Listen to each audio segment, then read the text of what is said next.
Brook vented his years of anger at Amir. Brook got the win he had craved for 2 decades as he battered his nemesis, Amir Khan, to claim victory in the 6th round in Manchester last night. Then he let all his emotions out in one victorious scream. Khan looked a shadow of the teenage superstar who once ruled British boxing, while Brook picked his punches and his moments and put years of hurt on his rival. Brook rocked his fellow 35-year-old in the first round and then slowly took him apart. While he never knocked Khan down, he gave him a proper beating. With little recent form to speak of for either man, this was really a fight about who had the most left. Khan did not have the speed or accuracy that made him a star in the United States, and while Brook looked slower than at his peak, he was still solid. Their rivalry began as teenagers. They were part of the same young England team, but by 18, Khan had an Olympic silver medal and was a millionaire. Brook believed he had Khan's number based on their sparring sessions, but the more he called him out, the more desperate he became and the more Khan enjoyed keeping him at arm's length. They should have met in 2016, but both took crazy fights at middleweight,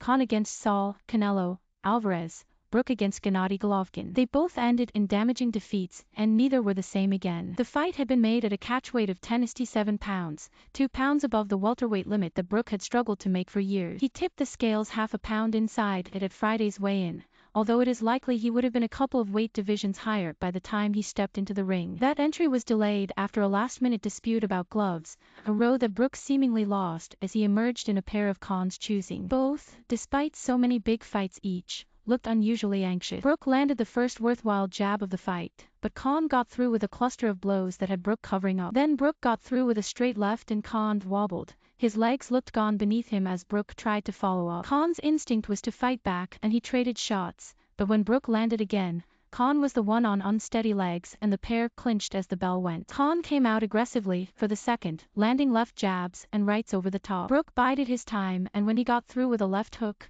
Khan shrugged and fired back. There was no caution from either, and as the round ended, they gave each other a nod, the first sign of respect from the pair in years. Brook again waited to pounce in the 3rd round, and when Khan landed a good right hand, he opened up, leaving a way for Brook to fire back. A big right rocked Khan to his boots, and he covered up for the first time. Brook was on him, hammering away as Khan tried to hold on and throwing him to the floor at the bell. Khan's attacks looked much wilder than when he was at his peak. Brook looked slower, but not as vulnerable as some had feared. Brook prowled after Khan at the start of the 4th round. He waited to pounce and, as the 10-second warning came, he landed another good right. At the start of the 5th round, Khan looked in full retreat. Brook was after him, landing short right hooks and then a huge right down the middle. Khan took the lot, but there was nothing coming back. He took time to sit back on his stool, but he was sent out again.